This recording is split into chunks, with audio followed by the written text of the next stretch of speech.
ole voinia ke division chung ko ti program in lo clear sak tu zong te thole krista iso ming in chi bai kan book le effect du chewa voina chon ti chung ko ti khani do na subject soi how tur kan nei do na chu relationship chung chang ani do na relationship chung ko ti ni wang relationship kan ti khan pa le fa te nu le fa in kar te tin nu pa in kar te po niang hemi program hi kal chole do na mi malbik te po kan ko manga chung ko ti vek khani do na ni chung ko atanga ron chuak vek mi hring chu kan ni wangin chu program chu kan mang chan do na ni din hei voinia hen kan ti pui tu ra te hi introduction pe kan ngai lo ve in ka ria kan chanela kan kom to tin hei an pa zo ka phei chu kan team member ania TEM speaker salvation a chuan TEM speaker an tia ka tiang speaker khania rong bolin an kaltrina tuna po hian rong bol zo lunglei lama te crusade zo ron ho hlim khan ni min an ron ho ngai voini interview kan suit le ngal ania chuan in introduction kha ka pedon lem lo ani pek pon ngai lovin ka ria chuan in hei voini a hian in lomom deuh mai chu hei interview min suit sak shoot kan nei na mun hi bomrang studio tharani aram hluna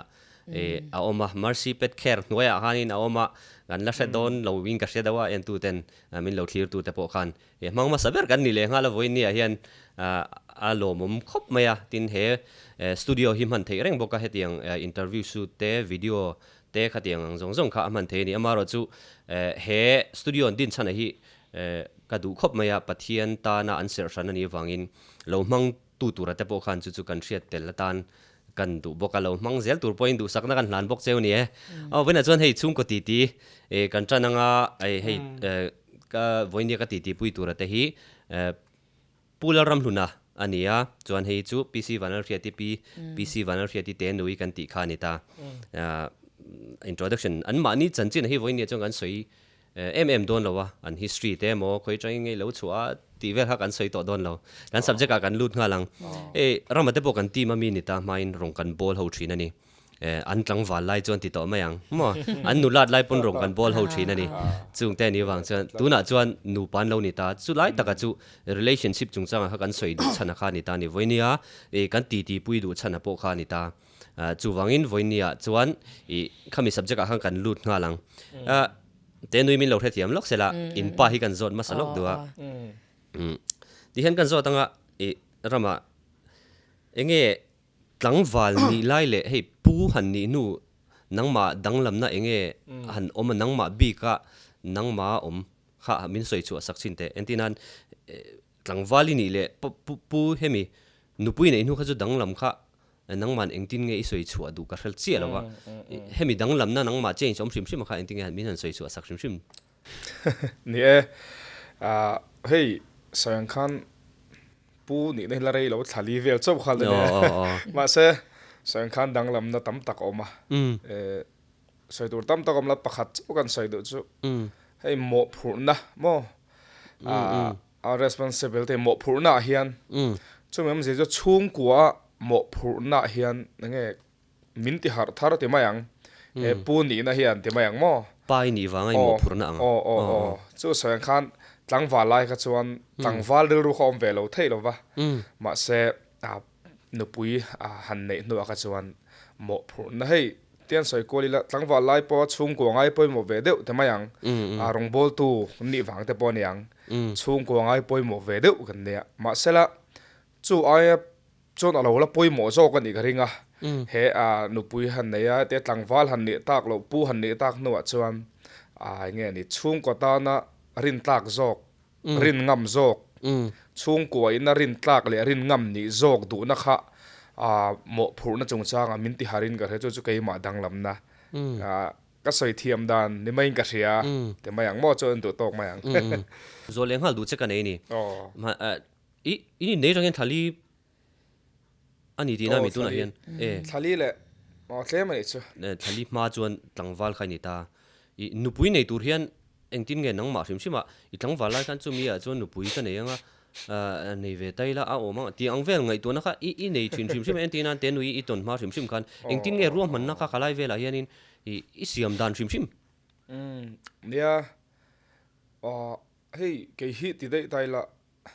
tlei ro lai piang thar kan ya ti mayang kum som pasari kan ka piang thara tin pian thar nu lo ka rong bola full time a chuak zui ngal mai deuh kha kan ni boka chu wang chuan khatiang anga han ngai to te chiep na kha kan ngai lo ni chu me che kan hlawe ti na ni lo in hey ma ni zia wang de bon na ma se kha rong bol tu kan ni na khan min lo hey deputy speaker kan lo ni ngan ngara deputy speaker nia mi han pem zuk zuk te kha moi lo mai the ya chu wang chuan ngai zong kha hey ka ngai to lo ve em thina wang khan hey kan nu te ni ka ne na kan in shiat ma ka in ton ma kha chon hey ka ngai to na khan ngai vak lo khalam pang kha ti mayang zo ka nai ka lo suak to ngai vak lo ni chu mak ve khop mai ti mayang mo teng cho ka kan ni dan le chu ber mai mo ka lo suang to ngai vak i pathian ina akai swai dan chewa nu pa in siama in enjoy na lai taka khanin pathian rem ruat na don chiang ani kha khani ka zo chu chak mem cheu chu chuanin a sim sim ka toi te kan sai chu som le sak chu nei man lai ril ru kan ti dog ani ka ril ru hi a man lai kan ti don nge ani hey ngai zong nei duwa te mayang bel no hlui nei duang kha ka nge ni ka du lo zong kan ti dong nge hey ka du lem lo chuan hey ril ru nge tak hian ka ngai zong chu kan no pui ni tur ni tiang deuh top kha hey ril ru ro ania alo om ve thina ba khan chu wang te po chuan kan ti de du alo po khan in ka ria inu hi lo ki de suk suk in ka ria ka sai la alu ma lo ti rio in ka ria a sim sim ni le chu chu relationship khami chung chang han lo ni sim sim che nang ma life bi ka lu pui le du lok che a chan chu nu pui ngai to me lo in rong bol khai tum ang khani ta ni nang ma nun sim sim hi entina nu pui to na in nei pon ni ta i nun sim sim hi engtin nge i lo ngai to ve sim sim eng tia om zel tur hian nge i lo in hisab ruk ve sim sim ni e sang khan tlero lai piang thar tlero lai tang he sang khan bible pathian thu pathian lam hi kanun na lian ber hin ve top reng thina ka ngai poimo ber kanun za a som riat he chu pathian lam ani ka ring ve pian thar nuwa te mai pian thar mai eng man ka chu soi eng man kho mai thaya chu wang chon kanun ni na he atum ber reng hi chu kan ka du thu sam le ka tum ber reng hi chu pathian mi man ni reng the pathian mi man the ni reng hi ka tu man tin sang kham tu nuak karil rom chho zel le sang khan e kan nu te nu ne kan in ton nuwa po karil rom fo ka rom man na kan nun om zel dan tur kan chung kwa kan tha te om zel tur tan po keima nga lali suwa nei tu keima nga lali suwa krista nei tu mai ba ka keima nga full time pathian rong bol tu hi lo chuak zel se ti he ka lo do thu sam mo ti mai ka tha hiam chanchin thashil tu isu ring tu ni satli alo chanchin tharing tu chanchin thashil tu hi alo chuak zel se ti hi kanun ke ma mi mal nun be ka tu sa an lo pi ve wan cha ve nei nu kan lu tang ten wi history hi chu a chanchin kan thra to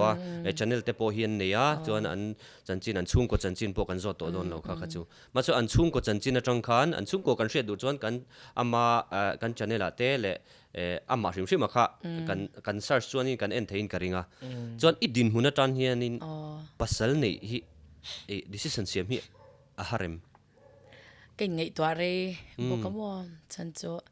hen nela senior ni lai adopt fa en lai la ti te thleng kan he il ro khanom ve ni cho chan cho una pani chau kan ni na la ya kadaw in min nei khal deu thut boxya ke ma kan he kanu le pa khamo phurn lian tak khaw oma amai ro cho pathian te kan ron zela ni china kan pa suyang deu khan keima angrong bol tu tha ka du chuan chi ka tha ve ngai tho mo che tia me fa ka nei ve lo ka chuan ti tam ta khawm ve ni chu chuan pakhat kan soile du chu ka pa te unaw hi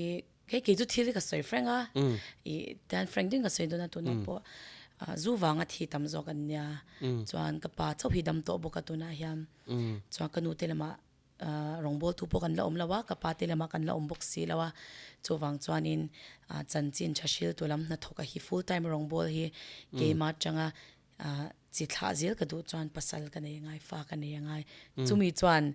decision คำมินติสยามพูดแต่เดี๋ยววันนี้จุมัวกันถะเกี่ยมานี่ยันฮาร์สันนั้นเราโตมาสักไงปอนี่เสเงี้ยอย่างที่ตั้มตักมาชนตัวกันเนี่ยฉันจะนู่นเลยป่าเราเอ็นก็ง่ายบอกมัว salary เราอังกันนี่เราตาอิเชตว่าไง evangelist กันเนี่ยก็ฉันได้ชัดทำดันตัวจัน revival speaker ประคัตังกันนี่ไม่ตาอย่างคำเรากันนี่เรามีอินะอารมณ์เรียมเป็กคมกันนี่เวนัลายะอันก็สักนั่นตัวที่แข่งขันเองติ้งเงี้ยอย่างที่เขาเอามาเสจันจินจะชิลตัวมินเก่าตัวยันมินเอ็นก็ลังมัวจวันจันจีก็ถาเวพุทธค่ะจวันจันปัสสาวะเกี่ยมาอย่างนี้นังรินนักดินปุยเทจันจินจะชิลตัวลำฟามินชินปุยเทตัวเงี้ยค่ะอ่างไงก็เสียอย่างจวนเห็นกันขาที่เราอมบกสีเราเนี่ยคันจุจวนมินเจ้าทามินติพูนี่จุมัวมากก็จวนหาสักทีลมตินไม่เช่ตันจวนมินจอมเจ้าตัววะในเด็กเราจากกุมเวตาให้โลดในเสียอินใจนั่นเองเงี้ยมันเนี่ยกันเรางาเวไม่ชับให้จวนมาเสียข้างหรือคนข้าเรานี่แล้วว่าวันนี้จวนนินกันละที่เวกโดนะป้านเห็นกันเห็นนู่นนะอย่างเงี้ยนะให้เฮงซาที่ทราบกันมันเตี้ยนี่จะสวยเวตัวกันได้กันดูนั่นแหละกันจู่วางเจ้าจวนให้ภาษาในที่มินติพัวอาบักก็จู่กับพัวบักแล้วมั้งอย่างเดียวจวนนี่ไหมมันใช่ตัวน่ะอินปัญญาก็ส่วนน่ะจังเจ้าขานินกันตีเขาน่ะจังกระริลรัวเราจู่มิชิงฮีอันที่นั้นวันนั้นแต่พวกกันอินคอมโดนตาอินรอนกัลน้ำหุ่นตูร์ค่ะให้บอมรังสตูดิโอเนี่ยอินตัวมันอันนั้นวางอินรอนทัวร์วัลเทนี่อินตั้งวันไลฟ์เว่อินนุลัดไลฟ์เว่ก็จะเจ้าอินตัวมันนั่งเว่ปัจจัยตุมินอินตุมเว่นี่อมเจ้าวิชั่นขัดตุมขัดเนี่ยนะเฮียนิน relationship อาศัยมที่ฮีสวยแล้วนับไปโมอิงกันเชียนูปัตตามตะการจวนนินกันอินมังไอติไม่ละกันตุมาสันจวนเขาอันที่นั้นไม่เชื่อจวนตัวนักกันสวยอย่างเจ้ากันเขาเวลทิลหันทีละกันจงมวยเหล่านี่เราเสละให้อินเล่เราชาเตทิลจะช่างไงตัวระดับอันป้ายรงบอลนะไงตัวจาร์เสอันนู้นข้าลำปังอินเล่เราชาบุงรสชาจุดแข่งมวยรู้ว่าเราไงตัวเสdivisionกัลเปงตัดชัดไม่นี่จู่จวน relationship อะค่ะอาศัยมเทตลอดตานังมันนี่นูปากันซิร์ตูร์ปอยมั้ยจู่อินตัวมันอันนั้นเฮียนอินมังไงน่าชิลโดนินกันเฮียจู่อินก็เปรมเทนัชันปออินเสียเทียมเทนัชันนะคะอิน decision เสียมมาอินจู่มีเรื่องรุ่นในเว่จวนอินเนยวังเฮียนินอินกบเนยนกันเฮียอันนี้นั่นตะการจวนอิน main goal นี่เราปุยภาษาเล่นเสียมค่ะมาเสจิตละนังมันนี่เราเรื่องว่าอินดูเราตาปะเทียนรำละตูรินดูเจละวังอ่ะจู่เราปุยก็ที่เขาไม่จู่เคลียร์ตูแต่ปุยนะกันไงปุยโมอปุยโมอิงกะเชียกันตุไม่อันฮีปุยโมนูปาจู่จวนเต็นวิกาจอดเลยดูเจ้ดิขานินนี่เลยจู่อินตุมันนี่ตานี่รงบอลตุยนี่อ่ะปะเทียนเก่าหน้าอมปุยอินดูการิงอ่ะปะเทียนเก่าหน้าอมโลปุยอินเหล่าเบอร์การิงอ่ะนี่ดิจวนปัสสัลอินไอตานี่ตัวน่ะเห็นปัสสัลเรานี่ตาปัสสัลจู่เฮ้ตัวนักการสวยตากังคันปัสสัลเตถูเหล่าจวนทิลตั้มตักขะตีไทยเหล่าจินไม่ใช่ตั้งจวนอมเตปอมจู่เตียงอังดินหุน่ะจวนอีดินวังเฮียนเอ็งเตียงตักอินเงอีปัสสัลฮีอีตีตูรินให้ปะเทียน calling อมตูรินอีปัสสัลฮีเอ็งเตียงตักกะปอยโมเงนี่กับจากเหล่าจ้างปัวเป็นไงจงใจไบเบิลชาร์ตปอนยังมัวขัดยังส่งอ่ะปัวมินนอร์กัลตัวเนี่ยส่วนวิดีโอนี่เอ็มเอ็งพอโปรแกรมอมเสกมาอย่าพูดจอกะอินติดุนตามิงกับเฟติลิตรอกันติดุนตามามินช่วยนะสบกะจากกันจงใจเร่งให้รีสตอร์นี่มัวคอยมุน่ะปัวกัลิลให้จงใจแล้วว่ากัลกันเนี่ยแล้วว่าจวนทิลกันโดนเรื่องปนให้ขัดยังข้ากันสวยดูป่าไม่เมียเอ็งมาทิลเตะเบอร์กันตีโดนปนที่นี่นั่นเคยมินลันจงใจให้กันนู่นน่ะให้น่ะเบ็ดเดียวตัวปนิจวนนี้โปรแกรมที่เราทำมาข้างกันเอ็งอิมาโมอินใจน่ะตัวเตะให้เมคอัพเตะปอมอที่คันเพคหกแข่งอินให้กับปวนบีตัวเองอีกอร์ตัวเองที่สองค่ะสักทีเว้ยผมเจอเนี่ยเฮ้ยก็เลยก็สวยจู่ก็ที่มีรันดาคอมสักทีนไอ้จันละมาที่ก็คือมุดก็เราหาสัตว์เดียวตาจันที่เราเมงเรย์เดียวว่าแต่พอจวนจิงทอที่ก็เราหาสัตว์ตาข้างพวกกันมิงไก่เท่าตัวชัดตักไม่ใจดมแต่ก็มิงไก่เท่าตัวเนี่ยจวนที่กันตัวก็อินสามเตะปัจจัยนี้น่าจงใจเองกิมมามิงเบกับตัวเนี่ยจวนจู่ก็อินใจนัดแข่งปนมินสามปัจจุบัน นอมก็ตีเลยเดี๋ยวจูนุลาไอคันตัวจนสินโดนจวนกระหาดำตัวให้กันไปอินมินอย่างเงี้ยตัวที่มาเองกิมินเสียงปุยซุงอ่ะจวนกระตันจวนอเล็ดเฟคานินเองกระจักนับปุยเบรนิติค่ะเล็กกระตานาจังไกเสียค่ะกระเชตุตุลนี่จมูกให้จันรัวกันจังดุนนะสานี่จูนี่เทตัวเป็นกันอินเบกกับป้าให้เช่นจวนมิสวะจวนนินไอ้กันเราถือตัวเดียวพอ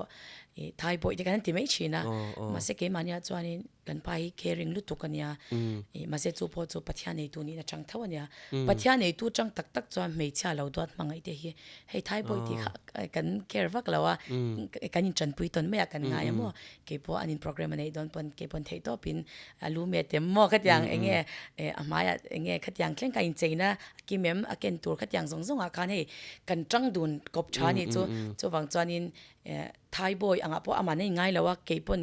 ที่ไทยบอยปกติตุ้มช่วงแล้วว่ามาเสปัทยาในตัวกันนี่นะจ๊กคันทิลเตเบรังพวกคันอินทุรัลเดียวกันกันตรงที่จู่ฟังจังกันตันปอยหมดเราไปให้กันสดเวลจ้าตัวน่ะส่วนน่ะทุกข้ากันสดจ้ากันนี่จู่ว่าฉันจู่อามาคันกันสวยจู่ปัทยานกูน่ะให้ปัทยานรองบอลดูตบดูคันนี่ตานี่ตัวน่ะจนมีประคัด decision ไงดันแล้วในเวประคัดการอนดูดเวแต่ชัดไม่นี่ตัวน่ะพวกเขาน่ะ support น่ะสัจเจจะค่ะสวยตานี่มาเสตัวน่ะอามาใส่นี่มาสวยจวนรองบอลตบอันนี้ตานี่ข้าตาเจ้าคันเอ็งเตียงตะกินเงยอินนู่เฮียอปอยโมเวทุ่งเดี๋ยวเตียงสวยตายละกันปุยให้ปะเทียนมีตักกันเนี่ยจู่ไม่ปากกับปะเทียนมีจักมันเนี่ย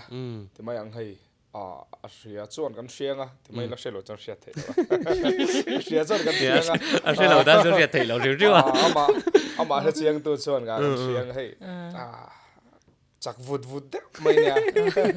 เตียนให้นักเกย์ไอ้ไม่จักกังโม่นี่มีปะเทียนมีเดียกันหูดานะพวกนั้นนี่เตียนให้เอามาชิมไม่ใช่กันหาร์ฟังหอยจ้าว่าเตียนใช่กันมีเสียดเตียนเราเนี่ยเกย์เวทุ่งจู่ให้มีปังอาเฟลกันไม่ชนะจงแล้วว่าจังงี้ละกับปอยตีมีแล้วว่าเตียงจีกันเนี่ยปฐุมกันนนจงแล้วว่าจังงี้ละไม่ปานนี้ไม่จังจงแล้วเทแล้วนึกไหมเตียงเด็กคำจงตำแล้วไม่ละกับปอยตีแล้วเสียจู่ให้เสียงคันจะเตียงจีกันเนี่ยจู่มีกงอะไรก็ปวดชวนเอ้กับมาช่วยแต่ไม่ยังมีหันเบี้ยงเบียกจุงจังแต่มีเนี่ยให้ connection ทันินก้มตั้งเนี่ยเทรนเสียมจุงจังถึงชิมแต่ก็เห็นจะก็ fail เว้ยตัวปะมาเสเราใช้มาทีนแสงขันกันใส่ดูไล่บริษัทไล่เด็กปอยหมดนะเจ้าในประเทศนี้นะมินดานะประเทศมินโกนะกับประเทศที่ตัวรินเป็กกติหอดลินะตัวตานะปอยหมดเลยบริษัทแสงคำจุงมีอะไรเบี้ยงเบียกเทียมนะเต้มีเมลเชียตัวเรางานนะเต้มีเมลเลี้ยงสุดตั้งกันเสร็จแล้วเดี๋ยวส่งนั่นเองกระตานจนให้เสียงกันจันจินชาสิลเทนหุ่นเริ่มจางปะเทียนถูกกับเราสวยเทนหุ่นเริ่มจางขาเหล่านี้เกี่ยมาเจ้าชวนนี้ละกันเราเตียงตีข้างตีโดนเราแรงชวนให้อันนี้เสียงคันเราจะต่อไม่เทียให้เจ้ามีกันเตียไม่ไปเตลำไปเตเจ้ามีตรงไปเตตรงไปเตตรงให้เทียมาเจ้ามีเจ้าไปเตเก่าชันเจ้ามีเก่าชันAG หันตีเตและเจ้ามีแบบติสเตเดปทุกข์ก็สวยเถิดละฉันจู่อามากัลลังอินจู่กับแพลตฟอร์มค่ะจันจินรักก็เห็นในแพลตฟอร์มค่ะเจ้าพาแล้วตัวก็จู่บักก็รู้จู่ก็ตาเรามีกันให้เราที่มาอย่างมั่วจะจังไก่ให้กันตานะแต่แม่นับปอยหมดสุดที่มาอย่างอินคอนเนคชั่นนะจังคานะดิกเฉากับแม่จู่ตัวนักการสวยจังเรื่องพวกคันกัน culture เลย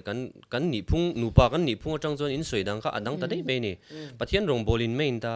ตัวนักพวกคันจังไก่นะอินนู่หลุดนะอินป้าหลุดนะกันติจวนอินรองบอลนะเล่นนะตัวตานะป่วยหมดลีรินสวยแต่ลัดไม่นี่ขลายแต่ก็ค่ะหนูปาเฮียนในเทนี่ไตละวิจารณ์ตุ่มกันเนี่ยมีอินติหลอดินปุยตูนี่น่าจังคันกันหนูปุยแต่กันภาษาเตhiอันลูอินันลูเหล่าคันนี่แต่ลัดไม่นี่สุดท้ายแต่ก็จู่อีกันอินไงหลุดดานะคัดดังแต่ได้ไล่หิมอสุดท้ายจู่ ngheอ๋อ soi เนี่ย le win เขา ing จั ka ง sia เดืออุ han กกะเฮ้ยตุยน่ะจงเตกันอินพูดปุยเทียมมัวเอ็นเตอร์นั้นกินี่กิจูใจมีกันนิตาอันนี้จะมิวสิชนเรานี่บอกตาเฮเอ็งกิมากันจวนเอเตกันเราดูตาเฮเอ็งขัดอย่างที่เราเตะที่แกเอจักเดียวจวนมินอาริลจามมีอะไรไปมินเอปุยไปเฮ้ยขัดอย่างเตะเฮ้ยขัดอย่างที่เราเตะมินไงปุยหมดสักนักขันจูทิลค่ะเอ็งนูปาค่ะ relationship ค่ะอัจฉริยะนี่จูเช่นจูฟัสยามรอนังไม่ไฟรอมัวอีจูเตปอจำเราจนไฟที่ไม่ค่ะอลเวนี่จูนี่จวนจูเฮ้ยที่ค่ะมินติปุยตามชิมตาจวนประคัดเล็กก็สวยดูจูตาน่าชัดเลยเนี่ยมันจูใจเอ็งกิมาแล้วที่จูทุชันนี่เสไอ้ทัวเฮียนพะเทียนทัวอัดจิละเนี่ยไบเบิลเชื่อเรื่องไม่มัวเอ็งอาศัยกันอาหมูมาคอยมาสักเบอร์อาจิงทัวอาหมูมาสักเบอร์ไบเบิลอาเบียกมาสักเบอร์พะเทียนมัวตอนนั้นมุดโดนนับปคอยนุ่นเบอร์ปุจไบเบิลอาเบียกอันนุ่นเบอร์ปพะเทียนอังเดียวกันขัดแต่พะเทียนอามาอาอิสวะกัมมุลเลียนลุตุกค่ะเฮเกมาพะเทียนเฮเกอินซิามเรมเวชาร์จาร์เกปเฮเอ็งอามาอาอิสวะtop พี่นี่ไม่มาหิมว่าอีส่วนหลังจุกว่าติเทแล้ววะเฟลเฟกก็ติจวงแล้ววะมาเซอามาอีส่วนจกขันอีเกมาเฮียนกลอกปุยนัสจวลอันนี้ชั่วโมงตั้มตะกี้ใส่ตัวตั้มแล้วตัวก็ดูตัวฟังไบเบิลินรอนติดิคลัดเมตลายคันอินก็ดูเดี๋ยวจะเสียดินนี่จันอามาอีส่วนไอ้มิชิงอันนี้ตีอังขันสวยตานี่เซไบเบิลินน่ะมิชิงนูปามีเชี่ยเลยมีป้าสวยน่าจวนเฮ้ยดูน่ะพวกขันอีสวยน่าจวนอีว่าอินตุกลูเทนะชันจูมีปาขันอีว่าอินงะงำเทนะชันจูปะเทียนจีนะขันนี่ตานี่มีปาจังขันมังไงในดงชัดอาชันจูไทยบ่อยจุงจังกันสวยขันรามฎานเฮียนอีสัวฟัมกิมวังเฮียนมีดังทิลตีสักนุบุยเตทิลตีสักฮีฮาร์มีเราตักอาชันจูมินตีฟัมกิมตู้ฮีมีปามิชิงกันฟัมกิมตัวจนตู้มาฮีกันมาโมเราเกมันนี่กันจะเลนลุตุกีเกมันนี่นุนจะเลนังฮีมีดังเป็กกันดูวังอินไม่เชียนุบุยเตะกันล่วงชวกเทลัดนี่จูโมทิลตีสักข้าฮาร์เราจูเตียงจูอีตัวน่ะวังเฮียนอามาอินตุกลูฮีฮาร์ดอนเราอินกัสเชียจูอินเนอินกัสเชียมาเซมีปาอินตุกลูน่ะตัวระค่ะปัทเทียนจีมีนนี่น่าเจเห็นไม่เชียตันเห็นอินตุกลูฮีเราฮาร์เรามีตั้มตักไว้นี่กันอินนี่นะตั้มตักจวนเฮ้ยจนนั่นนี่ล้อนี่ตั้มตีเฮ้ยว่าอินนี่เราปุยตักตักแต่พอกันหูไม่เทมาเซที่ตั้มตักข้าเราหนีเราเสียมั้งอินงานนะเราหนีเราเสียข้ากันต้องชีนั่นนี่มาเซกี่นี่จวนอินหนูป้าพอมีตั้มตักตันจวนอินเล่เราชาที่ตั้มตักอินนี่เรามาเซข้ามี Bible principle สักข้าin applying ก็เรียกสุก็โจน่าจังจุขันกันเราต้องฟีละนี่จุโมจุก็สวยชั่วจากก็ไม่จวนอินปันนี่โจน่ะเว่ก็โจดูจะอินหนูลาดไล่จังหวะไล่ก็เว่จ้าวะจวนกงตัวพวกกันอินแชร์ชินตัวตานี่จวนรามาพอเฮ้จังหวะกันลิมาจังอ่ะรองบอลชาวเขากันนี่เวียกันอินเฟจียงอันนี้แต่จวนเฮ้ worship team เทกันดินชินันนี่รามาพอ worship leader เทนี่ชินะเตียงอ่ะคันอินอามาคันรามา deputy speaker อินกังกะลิดีคันข้างหุ่นไล่คันทีมตัวน่ะจวนเฮ้ speaker เรานี่ตาข้างหุ่นไล่คันตุงไงซุยที่เป็นยังกุมสังนี่ salvation หน่วยเท่าsalvation หน่วยให้ตัวน่ะterritorial evangelical ministry มั้งIndustrial territory DM bot หน่วยspeaker revival speaker กันอย่างเท่าlalpa na thok tu te team pulal zong le na ta chi pani mo noya khan ti khan sang ni som pani tang deputy speaker khan sang ni som pariat kum tluan thleng mo sang ni som pa ko kum tir thleng khan ani chu ka pulal zong le na speaker ta chi ma mi ne mo tenu hi chu zai lampang hian ang top hian atira ikaltro you dai kona khan 2012 hemi zai ang tur chum chimin nang ma ting ang zong hani kal top tro Malaysia kan kal kan mi lo ti speaker tang khan ka zo chak che chu so lai ta ka chu nia pathian riak thi riat na hi poi mo ta ni voine po hera mate po deputy speaker ani ta chung hulai kan rong bol holai pon worship ali trini worship hi nung thei top ta ke mani pahnia kan soi thin po hian he worship hi khol ani pathian ni na ko na jok che ni ti de kan soi thin ani chumo ma se missing chuan khami kha va in mu chu ke chuan rama kha worship leader top hey antina breakthrough apo zero te po thu soi tam lo worship ali char khating turang de le khan ngai na ka nei ni chumo thu soi reng ma se he milama kha na khol equality ti hian kan soi thin ani chumo ma se chu ta tak chuan voini din hunin local zelta tenui po lo in lo ngai to chin mai mai ta la pathian hian enga tak hian nge nangma ni a hian he eng zo ka hian nge apani hian min riak min thi in ka ria in ti nge chumi zo ka hi chon he pahnia riak thi thawa po he zo ki he anna zo king ka ria tiang te point nei mai thei chu in pa zo ki kan soi tir ma salong chu mi zo a chon tenui min soi sak le chin nia soyang khan pathian zar ka van nei na kan ti don nge khop mai deputy speaker kan ni lai leng reng khan soyang khan hei pathian kan tui tok ta pathian tharau thiang lam ha kan tui ve bur top ta ta chuan hei ama fak te khan nuam kan tia chuan ka tiang kan lo tui na ka chuan ma khop mai hei worship te kha kan lo li ta pathian khongai na sadeu ka chantin nin ka hria hei apani hian te mang pathian thu cha le worship ma se soyang kham ei worship li ta hian hriak thi hi keima chuan a hma jong chuan mo tun rong bol la kan speaker ni rong bol la kan chel man a hma jong kha chuan chu anna zo khian ka hre thina te mang hriak thi na kha nia kan soi dun chin po khan ani thina achan choi mishing hian pathian ni na hriak min thi na reng hi pahni pathum po meno thi se kan man tam le kan ngai hluta piang kha apung mai ni tiang deuh kham chu nin ka hriai pathian hian ma se hei nge ni ma ni na pathian dem ruat tin soi tai la local chho zela kong zo a kan ngai hlut zo kha alo pong zok zel ne bai kan ka hria pathian hriak thi na che hei pathian khoina zara na worship lead kong a le eme thu cha hian a hriak thi na min don tir nin ka hria ani le thu soi chumi nuwa chon puzonga te zui zo to nuwa hian pudding te hai zui le in ka hria khami khan antinan izui masak to te kha puzonga te kha an thala ve ka ti na ni loin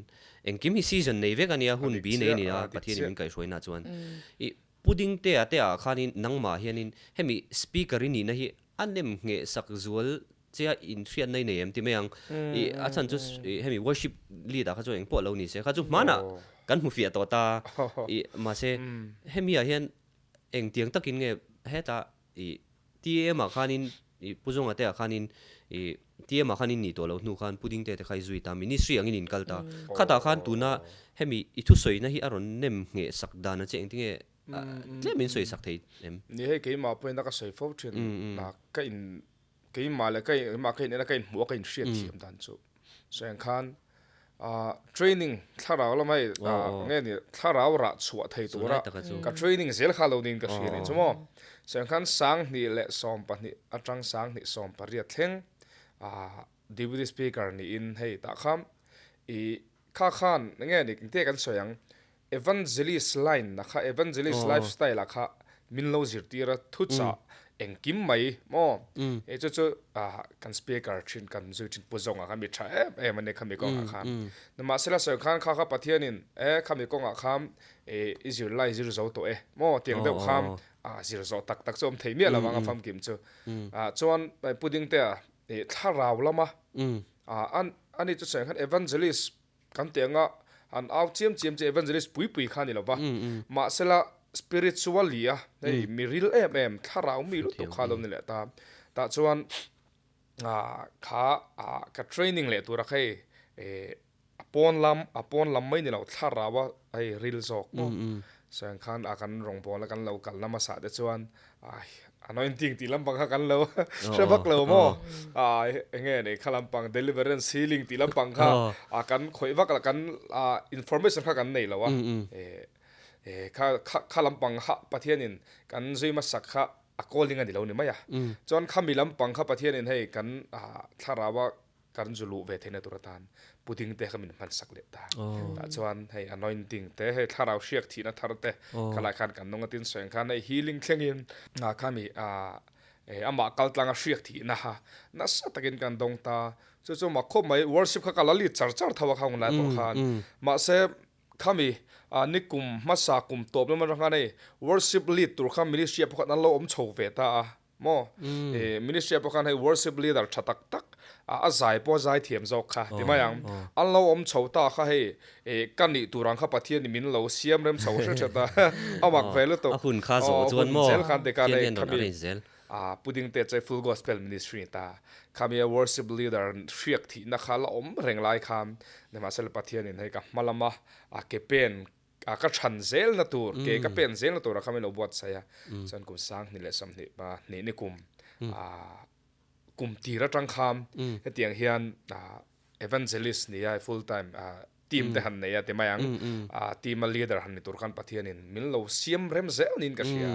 chulai chu chumi worship leader atanga chumi nangma pathian ina hei lo riak thina che mu fia chho nu khan I speaker po hi deal ngam nin ka ria ani khop mai ama chuan du na nei thoma lama se mi sing chuan I chak to lu tukang ma se khata khan I ngak thein ka ria tro angai ka te chulai chu poi mo ka te se khan kan speaker ma sa te po khan deal vero min te hei mi akumang song pon rong bola kan local rei ve du sak tu cheng ngai ka du ria sak tu kal vero deal vero ti vero no ka te khan kan siang che te kan te tok te khan ve ma se cái mà lấy pathe đến car thara wa ka mu ve reng cha a hun khala ni lo ni mo chawang chawang kum sang ni som ni pani kum tir khan full gospel ministry program bok tong trai tlang prayer mountain a taiwa tong trai kan ne ya chumi atang che chuan hei pathian ka ron ta kha ta tong khan cái mà hei green signal kan tiang neng chu a rem lo ne me mom lo ta ka kham tiang khan revival speaker team speaker ni na kong kha ka so chho ani per mai tenu ya lut vele lawang zai arong bolinia chuan chin khai soi zuka malaysia khalai taka kha malaysia kaldon pokhanin kan dorai lo lenga soi zuk kan nei ni ta po jong kan confirm lok vekani ta po chuan in tenu hi a status ta ka entry na tang hianin enge ama boro ka thin chu ka hrelawa status vel ka enian pathian hianin hei thu soi theinai a pe thar chenge a pek che hi mu chuak thar ka hrelawa ti hing kan lo soi lo ka ni chuma malaysia kalma khan chuan khami chung khan malaysia hi zu kalani chu ta chak chon ne tenu poka zo du chak chu tu na hian eng ti takin nge nang ma hian in ngai nang man pathian atanga nang ma dun na kha poi mo la ya chu ni ta ya soyang khan Malaysia kan kal kha nei chu zomi khan min som ta ni phota chon te khan mi zo lama pokal le ta I sai lo kha lo han kal masata ani po kalma in Malaysia te ni chu US te po local na sa to ta ei zai thiam reng reng chu thosai thei tura min ngai top fit tura min ngai top ka zeb lo I nge yang khalai kha ramane kan im biak lo lai nia ti mai ti ang biak lo 40 days fasting alu 40 days cha ke mani shim po kha nge yang mishing chak na nge ngai zong in build up ve kan pe lo ni chu in biak vel kha han ti vel kha chuwang chan in belawang ti kan chawa ka zeb lo kho har ni chu chan chu pathian thu ka zo ve chin da ber kha ka biak thei lo wang khan chuan speaker turan ti ta chuan in program khan ron thon ta thakha chung Malaysia kom do na speaker turi ni ti kha I sa lo mi shesa lo zai thiam kau kania zai tura kau kani wang khan hai sharing chu ka ti thei me ma se speaker ni chuan dar kar khatal thu ka nei ve ngai ta ni chuan testimony ni khalin ang to si lo chu wang chu mi thu pui then dan ti vel khami kan soi phone I man si thiam le he ka boy deu ni chu mo ke ma ka chuan ramazu biak masak bi kha ka lo to bi si lawa achan chu pathian ni somli zan somli pathian ron do na lo wati boy sek ka ka he a fu lo ni chu chan chu pathian o du angin ni pongai thla thei lo ti khlau ve thawa khawang khanin I te khan an setat kaushan shang an setat chwani khadan trumli zia tu soi tur kani ta chu ta chuang ka topic box ti ngai na ka shilo hi zan tlai war topin pathian ka top mai ni chu mo tlai war topin zingdar ni dar thum ti han lal pa ka ten ka awa chuanin zan khwai pathian ni kanin kom ka ti make chung trai tlai wara chuan hlate ka donga sarman ka in bat sai char omja chu atu ka sarman tan zan khwai pali zir ka kin bat sai ngai ni jo ta flu to ka thlakha chung chu thu sai turang ka kani wang khan bat sai email on kula ya pathian hai ko chuanin ni ni nga chung ni liang ve khwa kharon sik ta mo khosik man ka ni lo ni chu dik tak se chuan in bat sai te ka nga ya lalpa Malaysia khosik mai tori min shwai it's an chin tharong bol tur min kawa zai mai lo ni lo I thu pang chok tur min kaw chu wang cham อิงไว้กับควายฮิสิกกันเดียวโม่ให้ปะเทียนค่ะกะจ้างเลยกันติดเตาเดี๋ยวอันนี้จะปะเทียนนี่นะขันกับวีบกจวนก็ข้อสิกิสังก็ลุงฮิเลงบกเสียกันนูเลป้าเตกันไงดิกตักสวยจวนเอซีเวกันมังอารมกิไลรำมาจวนนี้แบงเก็ตกันที่ปนเงี้ยปวนนวมไอปันบักเป็นเปียกตัวนั้นเนี่ยเราทุนตักจวนนี้อิเชทวังมีเจ้าหน้าริใจเลียนเงี้ยไหมกัดยังค่ะหมูกันไปเสียเนี่ยจ้วก็หมูบกสิเราเงี้ยยังปวนนวมปัญหาทุ่มเล็กมินเปตาเอซีก็ที่ลุงพวกกันเองมาคันนี่เทบกสิเราจุดจวนนี้lawa khanin sam number za pathumna kanin ka sha o kanu nalal pa chu fakla mo athil ti chat zong zong chu theng hil su mo atira khan o kanu nalal pa chu fakla ka ko chunga zong zong te aming thiang nim chu fakra ti te tama khosik chung chom pon ke in wat sai tu ni ka khosik chung te nalal pa ka faktura ni mo chu athil ti chat zong zong chu theng hil su ti khami zan chaw ka lo vi ma se pathiani na kum som panga chong rong bol thei tur shi sel na min pe tu kan ngai to taปะเทียนชัดนั่นลำข้าเราตำเท่านี่จูวางจวงก็แต่ข้อสิกอารมณ์นะจุลป้าดานานี่จอกะมัวติจูก็ลมนะคะอีเกมาลมนั่นแหละก็ลมนะคะปะเทียนน่ะก็ลมนะคะลป้าดานาอันนี้จอกะปะเทียนลมนะเกมามิชิงขัดยังอังเจ้านี่เราอารมณ์นะคะลป้าดานาเรานี่ตัวขัดจวนเองอังปนนี่ลิชุงก็ข้อสิกไหมล่ะสารมันค่ะก็อินบัดใส่ตาจวนคอยทุ่งเทน่าติดเตียวไม่เตียงอ๋อค่ะข้ามีประวัติค่ะกันไหนที่พวกก็เชื่อแล้วว่าก็นำมาสาบกันเชื่อเท่าว่ามักค่ะก็เตียจุงที่เล่งจุกันไหนเวลาจวนสปีกเกอร์ตัวปนกรอนเลียดมิโซรัมกรอนเลียดหูแต่ปนสปีกเกอร์ตัวรัศมีน่ะเดลิเล่งแต่ปนก็ต้องเช่าค่ะแล้วนี่ตาจวนนี้อีจวนนั้นตาขันกันลุดเช่าว่าคอยจอกเงี้ยกอลิงนี่จอกอ่ะขันเกมาจวนนี้ทุสอยเทน่ะจู่ให้อย่างเงี้ยยังเกจูปะเทียนให้กันนุนซองกันนี่ตินุนมันนี่เทสต์มันนี่เฟกฮีเนี่ยให้ฉันจุปะเทียนเตลเราให้กรมเทเราปะเทียนเวียนง่อยกันนี่วังยันเก็บปะเทียนเตลเราเป็นกรมเทเรานี่วังกันให้สวยไม่ตัวที่จูเทมาเสเกมาจวนนี้กะซายะอีจวนมีจูอคอยกะยามให้ worship เตปนยังจูเฮงมีจูอคอยนะโซกะมาเสทุสวยตูรามินรัดปนกะติเททว่ามาเสเกมาจวนนี้ใจฮิจูปะเทียนินน่าทกนะซะโซกินกะชามนังพว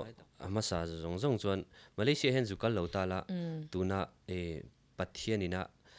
กิฟต์แพ็กจะให้มุชัวแค่ริงการิงละว่ากัน society อ่ะจวนอีติงามโดนบอกินการิงละว่าอีติงามเหล่าฉันตัวละกังไงจูสวยเสียในตัวเจ้าตอนนี้ทุสวยเวตัวสูมัวทุ่มมาในสูเตียงใครตกตัวตอนนี้มาเสจุมีทุ่มมาอินในฉันตะกะฉันตะกะอีหมู่ชัวข้างไงตาจุมาเลเซียอิจุคอนฟาร์มา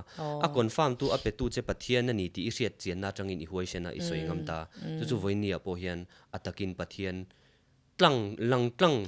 อัดลังอินปะเทียนนรอินพวงเทตเจนี่จู่วังจนมิชิงอ่ะเฮียนปอยหมอกติเดี๋ยวไม่จู่รองบอลตัวพวกเกมันนี่ชุ่งกัวพว